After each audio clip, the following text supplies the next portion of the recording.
The palace in chaos, the palace of the alien queen, was huge, shining with golden walls and tall crystal towers that touched the sky. From the outside it looked perfect, strong, rich, and full of order. But inside the palace, behind closed doors, there was nothing but noise and stress. The reason was not war, not politics, not enemies. The reason was a little alien boy. The queen's only child, the young prince. The child was wild. He cried all night, screamed during the day, and ran through the halls like a storm. No one could control him. His green skin glowed when he was angry, and his small wings slapped anyone who tried to come near. Servants feared him. Guards avoided him. And the nannies? They quit faster than anyone could imagine. In just 2 months, the queen had already fired 15 nannies. Some begged to leave. Others cried that they could not handle the prince. A few even fainted during their duty. The palace that once echoed with power now echoed with screams, tantrums, and broken furniture. The queen was furious. She was proud, powerful, and feared across the galaxy. Armies bowed to her. Rulers obeyed her, and even enemies respected her. Yet inside her own palace, her child made her feel helpless. Every time another nanny left, her anger grew. She would stand in the throne room, her voice sharp as a blade, shouting, "Is there no one in this empire who can handle my son?" Ministers lowered their heads, afraid to answer. They knew the truth. No one dared to try anymore. Rumors spread across the palace. Some whispered that the prince was cursed. Others said the queen's heart was too cold and the boy only copied her loneliness. Still, no one dared say such things in front of her. Her eyes, bright like fire, could silence even the boldest tongue. But in the quiet corners of the palace, servants prayed not to be chosen as the next caretaker. One stormy evening, the queen dismissed the 15th nanny. The woman left the palace crying, saying, "I would rather live poor on the streets than face that boy again." The queen's patience finally broke. She slammed her hand on her throne, the sound echoing through the hall. The prince only laughed, throwing a golden cup to the floor and watching it shatter. The queen looked at her son and for the first time felt a fear she would never admit. If she could not control her child, how could he ever rule an empire? Far below the grand halls, in the silent lower levels of the palace, a human janitor pushed his cleaning cart through long, empty corridors. His name was simple, and so was his life. He was a widower, raising his small daughter alone. To him, the palace was just a place of work. While others wore silk robes and shining armor, he wore plain clothes and carried a mop. He was invisible, ignored by everyone, yet his eyes noticed everything. That night, as he cleaned the marble floors, he heard the distant screams of the prince. The sound carried even to the lower halls. The janitor shook his head and whispered to himself, "Another one gone."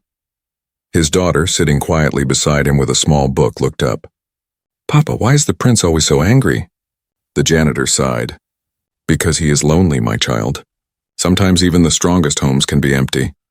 Above them, the queen paced in her chamber, her anger mixing with hidden worry. Ministers advised her to hire warriors as caretakers. Others suggested locking the boy in a golden room until he grew calm. None of their ideas pleased her. She wanted her son to be strong, but not heartless. She wanted him to be feared, but not hated. More than anything, though she would never admit it, she wanted him to be loved. The palace guards stood stiff at their posts, but behind their helmets they prayed not to be ordered near the child. The cooks in the kitchen whispered that the boy threw food at every meal. The servants cleaned broken glass every morning. Everyone in the palace lived in quiet fear, waiting for the queen's next command, waiting to see who would be sent to the impossible task of caring for the young prince.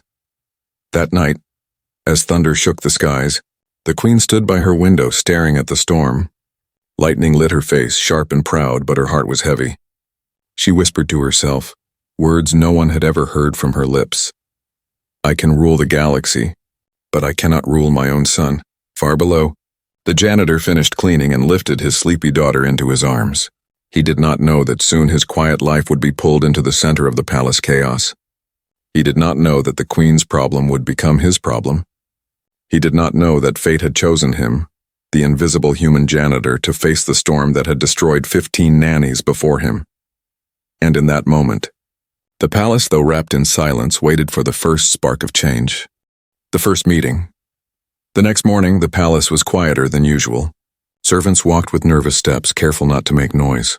Everyone knew the queen was in a foul mood after firing the 15th nanny. The air inside the halls felt heavy, as if even the walls feared her anger. Ministers whispered among themselves, trying to guess who might be called next to take the impossible duty of caring for the young prince. No one volunteered. No one dared. The little alien prince, however, had no such worries. He ran wildly through the great throne hall, knocking over vases, laughing with mischief.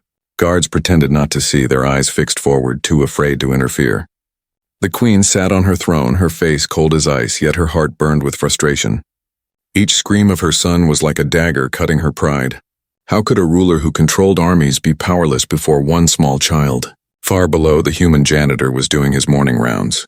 His mop moved steadily across the shining floors, and his daughter followed him with sleepy eyes. She often stayed by his side, reading or humming to herself. For him, this quiet work was better than the chaos above. But fate had other plans that morning. As he turned a corner, the janitor suddenly heard running footsteps, small, fast, and out of control. Before he could react, the alien prince crashed straight into his cleaning cart. Buckets clattered, water spilled across the floor, and the boy fell flat on his back. For a second, silence filled the corridor. Then the boy's face turned red. His wings flapped furiously, and he opened his mouth to scream. The janitor quickly knelt down and helped him up. Instead of scolding or showing fear, he smiled gently. "Easy there, young one. That must have hurt," he said softly. The boy blinked. He was used to people shouting, bowing, or running away. No one had ever spoken to him in such a calm voice. His scream froze in his throat. The janitor's daughter peeked from behind her father and gasped. "Papa, is this the prince?" she whispered. Her wide eyes sparkled with curiosity, not fear. The prince looked at her too, surprised. Other children always avoided him, but this girl stood without trembling. He tilted his head, unsure what to think. The janitor offered the boy a cloth to wipe his face. "You're fine. No need to cry or shout," he said. His tone was simple, like a father speaking to his own child. Something strange happened then. The prince didn't throw the cloth, didn't slap his wings, didn't scream. He took the cloth and held it quietly in his little hands. For the first time in months, silence surrounded him. At that exact moment, the queen appeared at the end of the corridor. She had come searching for her son after hearing the crash. Her eyes blazed with anger, expecting to see another servant crying or begging for mercy. But what she saw froze her in place. The prince was standing calmly beside the human janitor. He wasn't breaking anything. He wasn't screaming, he was quiet. The queen's sharp gaze landed on the janitor, a human, a lowly worker, someone invisible in her palace. She raised her chin proudly. "What are you doing with my son?" she demanded. Her voice echoed like thunder. The janitor stood up slowly and bowed with respect, but he did not cower. "He ran into my cart, Your Majesty. I was only helping him." His voice was steady, carrying no fear, no trembling. The queen narrowed her eyes. She was used to people stammering in her presence, but this man spoke plainly, almost naturally. It unsettled her. She turned her gaze to the prince, expecting him to push the janitor away or throw another tantrum. Instead, the boy clutched the cloth tightly and looked at the human with strange eyes, eyes that held trust. The queen's heart skipped. Could this simple man have done what 15 nannies could not? Her ministers rushed in, bowing low. "Your Majesty, forgive us. We will take the boy back to his chambers," one said nervously. They moved toward the prince, but the child suddenly shouted, "No!" and ran behind the janitor's leg, hiding like he had found safety there. The hall fell silent again. Gasps echoed among the servants. No one had ever seen the prince cling to anyone. The queen's face hardened, though inside confusion stormed. "Leave us," she ordered the ministers. They obeyed immediately, too fearful to argue. Now only the queen, her son, the janitor, and the little girl remained in the corridor. The queen stepped closer, her royal cloak brushing the floor. "Strange," she murmured, her voice softer now. Her eyes studied the janitor with curiosity, not just suspicion.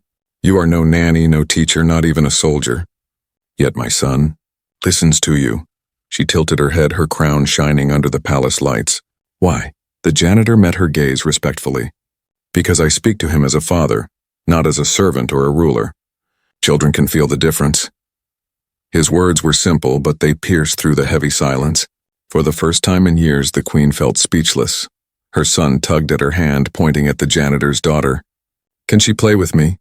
he asked, his voice innocent. The queen's chest tightened.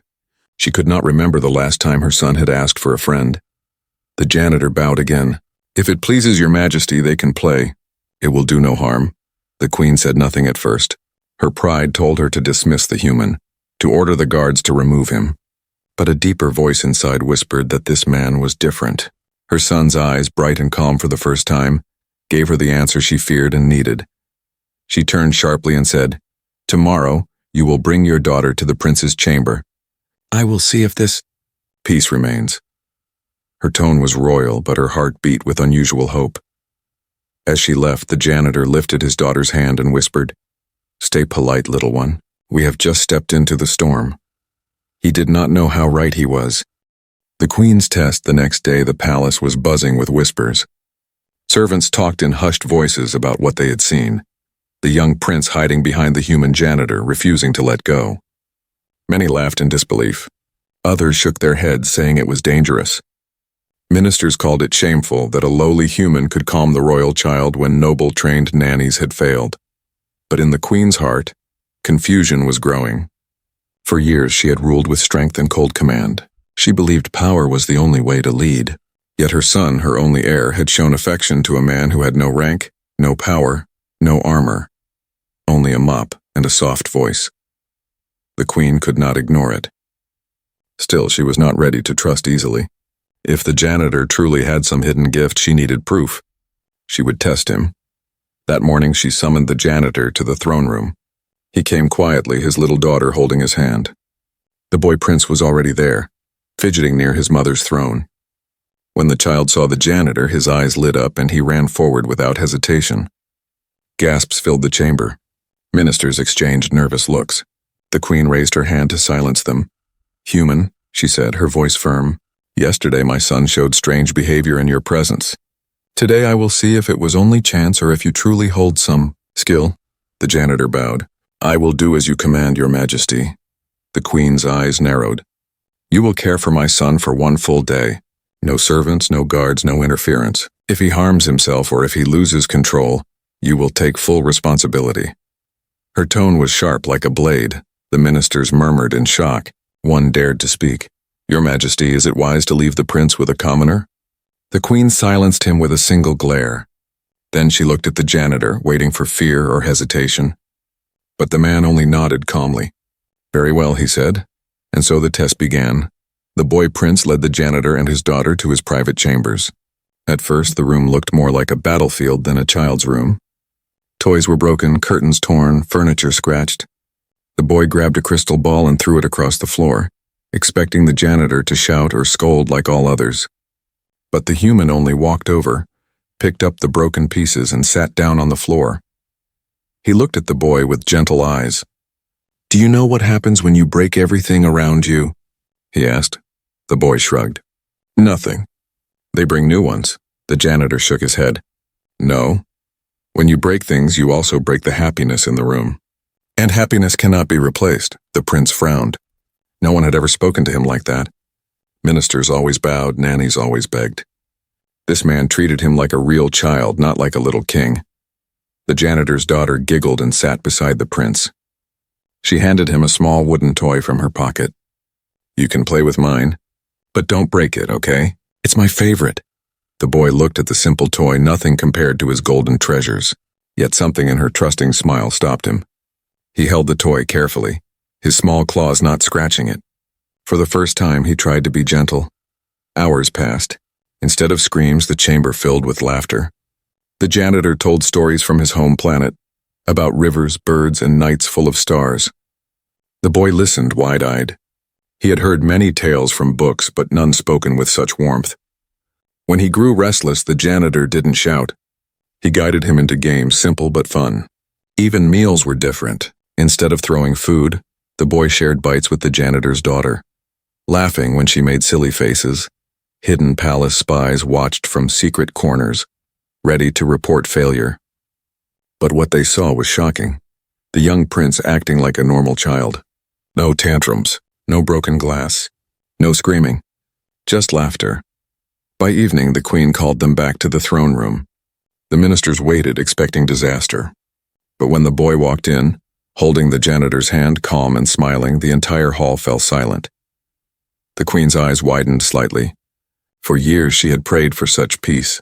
Now she saw it, but not from her efforts, not from her power, only from this ordinary human. She rose from her throne. "Speak, how did you do this?" Her voice was sharp, but her eyes betrayed curiosity. The janitor bowed humbly. "I treated him not as a prince, not as a duty, but as a child who needs love. Children are not tamed by fear. They grow calm when they feel safe." The queen's chest tightened. Love, safety, words she rarely allowed in her world of power. She looked at her son. The boy hugged the janitor's leg and whispered, "I want him to stay." The hall filled with murmurs. Ministers were outraged, guards stiffened, and servants gasped. The queen raised her hand, silencing all. Her pride battled her heart. She had tested the human, expecting him to fail. Instead, he had succeeded where everyone else had failed. For the first time in many years, the queen felt unsure. She dismissed the court with a single command, leaving only herself, her son, and the janitor's little family in the great hall. She looked at the human with piercing eyes. "You have passed today, but this is not the end. I will watch you closely. If you are false, you will regret stepping into my palace. But if you are true," her voice softened slightly, "then perhaps you are more than just a janitor." The janitor bowed again, his face calm. "I am only a father, Your Majesty. That is enough." The queen turned away, but a storm of thoughts swirled inside her. She had tested him. He had not only passed, he had shaken the very walls of her heart. Secrets of the human. The queen had always believed she could read people. In her court, ministers bowed and spoke with honeyed tongues, but she could see their fear and ambition hiding underneath. Generals bragged of loyalty, yet their eyes betrayed hunger for power. She trusted no one, not fully, but the human janitor was different. He stood calmly in front of her throne, not begging, not trembling, not boasting. He spoke with plain words, carried himself with simple dignity. Most shocking of all, her son, her uncontrollable wild heir, was peaceful in his presence. It was impossible, yet undeniable. That night, when the court was dismissed and the palace halls grew silent, the queen called her chief advisor. "Find out who he is," she ordered. "Every detail. Where he was born, what he has done, what he hides." The advisor bowed and left. The queen stood at her window, staring at the stars. "No ordinary man calms my son," she whispered. "There is more to him than a mop and a broom." The next morning, the janitor woke early as always. He prepared his cart, tied his daughter's hair neatly, and began his rounds. For him, routine was comfort, but as he scrubbed the marble floors, he felt eyes on him, palace guards following at a distance, scribes taking notes. He knew he was being watched, but he did not change his pace. His daughter asked, "Papa, why are they staring at us?" The janitor smiled gently. "Because they do not understand us yet. People fear what they do not understand." By midday, the queen's advisor returned with a report. He unrolled a scroll before her throne. "Your Majesty, the human is not only a janitor. He was once a soldier in the Earth Wars before the treaties. Records show he fought bravely. But when his wife died in a crossfire, he refused all honors and left the army. He took his little daughter and came to our world searching for quiet work. That is how he ended up here, cleaning our palace floors." The queen's fingers tightened on her throne. A soldier, a man who had seen battle, loss, and yet chose peace. No wonder his eyes carried strength. No wonder he could face her son's chaos without flinching. He knew real storms. The advisor continued. "Witnesses say he refused medals. He told his commanders, 'My child is my only duty now.' Since then, he has lived humbly, working with his hands, raising his daughter alone." The queen was silent for a long time. In her empire, power was everything, crowns, armies, riches. Yet here was a man who had given it all up, and somehow gained something she herself lacked, the ability to love without fear. Later that day, the queen called the janitor to her private chamber. The room was vast, filled with treasures from conquered worlds, golden statues, jeweled weapons, rare crystals glowing with energy. The janitor entered humbly, his daughter waiting outside. "You have lived through war," the queen said, her voice steady but searching. "Yet you choose to sweep floors in my palace. Why?" The janitor bowed his head. "Because war took everything from me, Your Majesty. My wife, my peace, my sleep. All I had left was my daughter. To raise her, I needed quiet work, not blood on my hands. The queen's eyes narrowed, though her heart stirred at his words. And what of ambition? Do you not crave power, wealth, recognition? The janitor shook his head. Power cannot feed a child. Wealth cannot heal her tears. Recognition cannot give her a mother back. My ambition is simple, to keep her safe, to teach her kindness. The queen turned away, hiding the flicker in her eyes. She had commanded fleets, conquered planets, crushed rebellions. Yet her own child feared her more than loved her. This man, with nothing but his bare hands, had earned her son's trust in a single day. As evening fell, the queen decided to test him again, but in another way. She ordered a grand dinner in the royal hall, inviting ministers, nobles, and generals. Everyone came dressed in their finest robes, expecting a display of power. Instead, they were shocked to see the janitor and his small daughter seated at the royal table beside the prince. Whispers filled the hall. A janitor at the queen's table? This is madness. He must be after her favor. The queen ignored them all. She watched closely as the janitor guided his daughter to eat politely, teaching her small manners. The prince copied her, trying new foods without throwing a single dish. The hall grew quiet, disbelief spreading like fire. One general muttered under his breath, "He makes the prince look normal." The queen's eyes snapped to him, and the man fell silent instantly. When the meal ended, the queen rose. "Enough," her voice echoed. "You all see what I see. My son, for the first time in many months, dines in peace. And it is not because of my gold or your service. It is because of him." She pointed to the janitor. The nobles lowered their heads, furious but helpless. The queen turned to the janitor. "You are not only a cleaner of floors. You have cleaned the chaos from my palace for now. But know this, if you betray my trust, if you harm my son, no galaxy will hide you from my wrath." The janitor bowed low. "I do not seek your throne, your majesty. I only seek to be a father, to my daughter and to any child who needs one." For a long moment, silence ruled the hall. Then the queen said quietly, almost to herself, "Perhaps that is what this palace has been missing all along." Whispers in the court. The palace had always been a place of power, wealth, and silence. But now whispers spread like wildfire through its long golden halls. From the kitchens to the guard posts, from the servants' quarters to the grand meeting rooms, everyone spoke about one thing: the human janitor. The story was impossible to believe. A simple man, a lowly worker, had succeeded where noble nannies, trained caretakers, and even military tutors had failed. He had tamed the prince. He had made the wild child laugh, eat, and play without destroying everything around him. For some, it was a miracle. For others, it was an insult. The ministers gathered in secret chambers, their jeweled robes rustling as they leaned close to one another. "This is dangerous," one whispered. "If the queen trusts him too much, what place will we hold in the court?" Another nodded. "He is not one of us. No bloodline, no title, no wealth. If the prince grows attached to him, he may influence the future of the throne. Imagine a human janitor shaping the heir of our empire." The generals added their own fears. What if it is a trick? What if he hides ambition? A man who fought wars before could easily use the child to climb higher. Today he cleans floors. Tomorrow he may command armies. But beneath their anger was something they would never admit aloud: jealousy. They had power, gold, and influence, but not one of them had earned the prince's trust. And in a palace built on fear, trust was the rarest jewel of all. Meanwhile, in the servants' quarters, the mood was different. The cooks whispered with smiles. "Did you hear? The prince actually finished his meal yesterday without throwing it across the hall." One servant laughed softly. "And they say he even shared food with the janitor's daughter. That child did what we never could. She made him gentle." The guards, who had once dreaded guarding the prince's chamber, now found their duty lighter. "The boy listens when the human speaks," one guard muttered. "For once I didn't have to dodge flying plates." Another replied, "If the janitor stays, maybe our lives will be easier." The palace was divided. Some hoped the human would remain. Others plotted to remove him. The queen, of course, heard the whispers. She always did. In her private council, ministers knelt before her, speaking in trembling voices. "Your Majesty," one said, bowing low, "the court is disturbed. To allow a janitor such influence is dangerous. It sends the wrong message." "Wrong message?"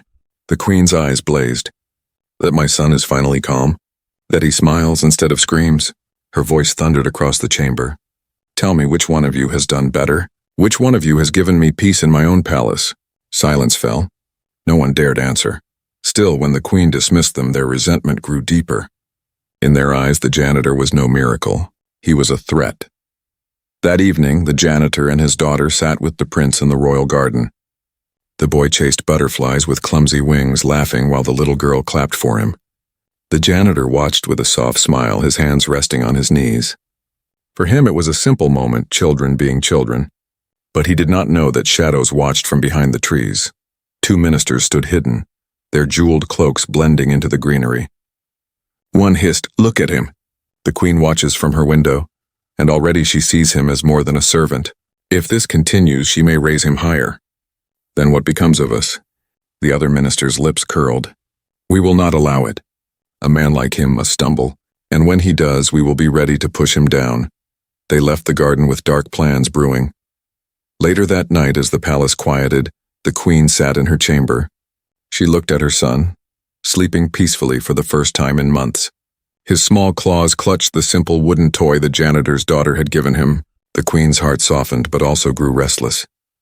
She whispered to herself, "How can a man with nothing give my son what I could not?" The thought burned inside her, both painful and strange. She remembered the janitor's words. Children are not tamed by fear. They grow calm when they feel safe. The queen clenched her fists. Safety, love, words she had buried long ago. Now they returned, carried by a human who swept her floors. The next day, the palace court buzzed again. Rumors twisted into lies. Some said the janitor had bewitched the prince. Others claimed he secretly taught the boy earth traditions, poisoning his royal blood. By the time the whispers reached the outer city, people gossiped that the queen planned to marry the janitor into her family, though she herself had never spoken such words. The queen knew the court was restless, but she remained silent. She watched, she listened, and she waited, for she knew the true test was still to come, and the janitor, though calm on the surface, felt the weight of many eyes on him. As he tucked his daughter into bed, he whispered, "We are walking on sharp stones now, little one. We must step carefully." The palace seemed calm, but behind its jeweled walls, schemes were growing like weeds. The whispers were no longer just noise. They were knives ready to strike. The child in danger. The palace looked calm on the outside, but under its golden walls, danger was crawling like a shadow. The queen's ministers had grown restless. They saw how the prince clung to the human janitor, how the queen allowed him into her court even at her table. To them it was shameful.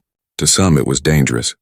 They whispered, plotted, and finally they decided, if the janitor could not be removed by words, then he would be removed by fear.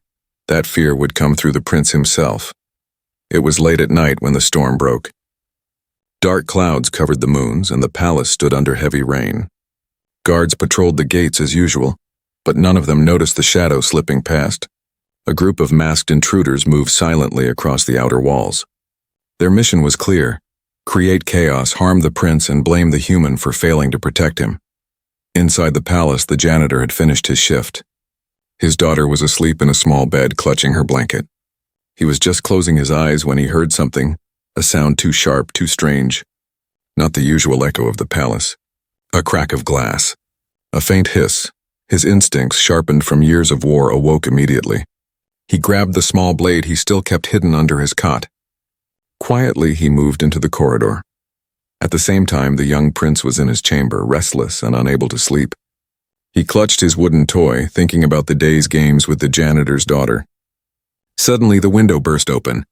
The storm's wind howled through and shadows entered the room. The prince froze, his wings trembling. One intruder whispered, "Take him, quickly!" The boy screamed. The scream echoed through the palace like thunder. The janitor sprinted, heart racing. He had heard screams before, on battlefields, in burning cities. But this scream was different. It was the sound of a child calling for help. He burst into the prince's chamber just as the intruders grabbed the boy. Without hesitation, the janitor leapt forward.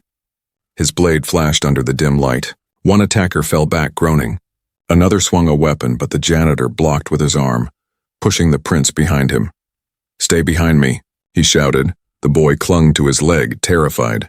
The fight was brutal. The janitor was no longer just a cleaner. He moved with the strength and skill of the soldier he once had been. His fist struck hard, his blade cut sharp, but he was outnumbered. 3, then 4 masked men pressed on him, circling like wolves. The prince sobbed, "Don't let them take me." The janitor gritted his teeth. "They won't." Suddenly the door burst open again, not intruders this time, but a small figure. The janitor's daughter, awakened by the noise, had followed her father. She picked up a fallen stick and shouted, "Leave him alone." Her small voice trembled, but her courage burned bright. The intruders laughed. "A child?" one mocked. But their laughter ended when she swung the stick at his leg, giving her father just enough time to strike. The man collapsed with a cry. The janitor pulled both children close, shielding them with his body. At that exact moment, the queen arrived with her guards. Her cloak whipped in the storm wind, her eyes blazing like fire. She saw the scene, the broken window, the masked intruders, her son clutching the janitor's leg, the human bleeding from a wound on his arm, yet still standing firm. Her roar shook the hall. "How dare you enter my palace?" Her guards rushed forward, capturing the surviving attackers. The queen herself raised her hand, energy blazing from her fingertips, and with a single blast, the last intruder fell unconscious. The chamber was filled with silence once more, broken only by the prince's sobs. The queen turned sharply, her gaze landing on the janitor. For a moment she said nothing. She saw the blood dripping from his arm, the bruises forming on his face. Yet his body still shielded her son and his own daughter like an unmovable wall. The prince cried, "Mother! They tried to take me, but he saved me. Don't send him away." The queen's chest tightened. She had seen countless warriors, but none had fought like this man. Not for glory, not for power, but for children. Slowly she stepped closer. Her hand reached out, brushing the prince's hair. Then, to the shock of all watching guards, her hand rested briefly on the janitor's shoulder. "You bled for him," she said, her voice low but steady.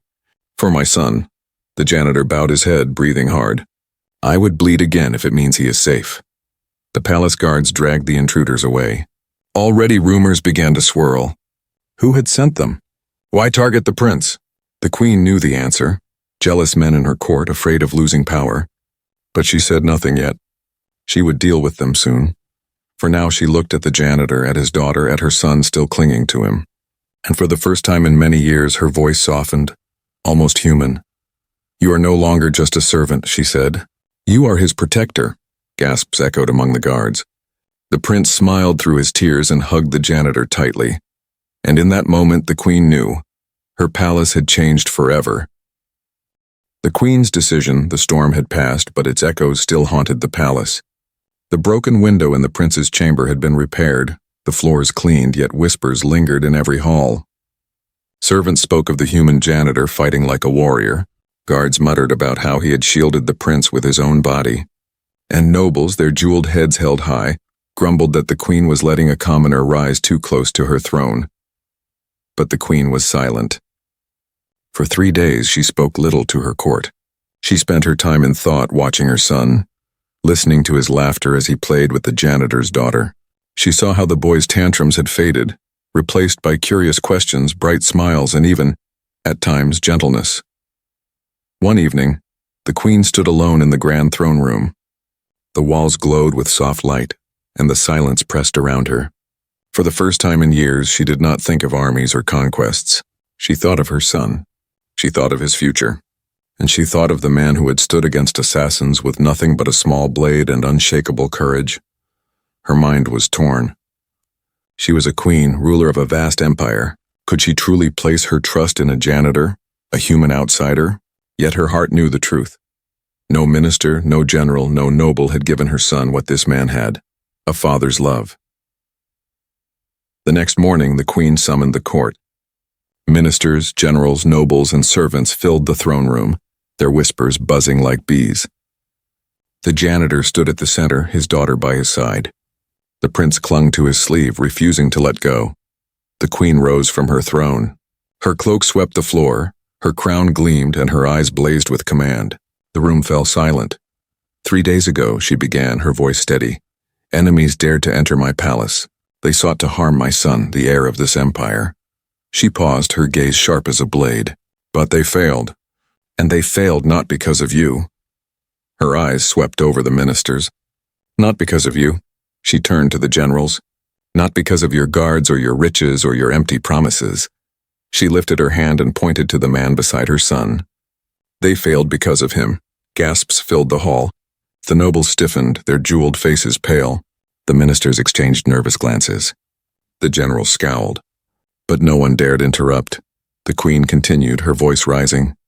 This man, a human with no title, no rank, no wealth, fought with his bare hands to protect the prince. He bled for him. He shielded him. He gave what none of you ever could, a father's love. The court was stunned into silence. The queen stepped down from her throne, standing tall beside the janitor. From this day he is no longer a servant. He is the guardian of my son, protector of the heir, and a voice I will listen to in this court. If any of you dare to question this, know that you question me. Her words thundered across the hall. Some ministers lowered their heads in defeat. Others clenched their fists, silent in their rage. The generals bowed stiffly. The guards struck their spears against the floor in respect. The prince beamed, his small hand clutching the janitor's tightly. See, mother? I told you. He should stay forever. For the first time in years, the queen smiled. Not a cold, sharp smile, but a real one, soft and almost human. Yes, my son. He will stay. That evening, the palace was different. The servants walked lighter. The guards spoke with less fear, and laughter echoed from the prince's chambers. The janitor's daughter skipped through the halls, her giggles mixing with the prince's shouts of joy. Even the queen, watching from her balcony, felt something she had almost forgotten: peace. Later, she called the janitor to her private chamber. The stars shone beyond the glass walls, lighting the room with silver glow. The queen stood with her hands behind her back, her face unreadable. You have changed my palace, she said quietly. You have changed my son, and you have changed me. The janitor bowed. I have done nothing more than what any father should. Her eyes studied him for a long moment. Perhaps, but you have shown me something I had lost, the truth that strength alone is not enough. A ruler may command obedience with fear, but only love wins the heart. She turned away, her cloak sweeping softly. Guard my son. Raise him not just to rule, but to live. And in return, I will guard you and your daughter. You have my word as queen. The janitor lowered his head deeply. That is all I ask, your majesty. When the queen left him that night, her heart was lighter. The court would whisper, the nobles would plot, and enemies would always exist. But within her palace, within her family, something stronger had taken root. Not power, not fear, not conquest, but trust. And for the first time, the alien queen believed her son would one day rule not as a tyrant, but as a leader who understood both strength and love.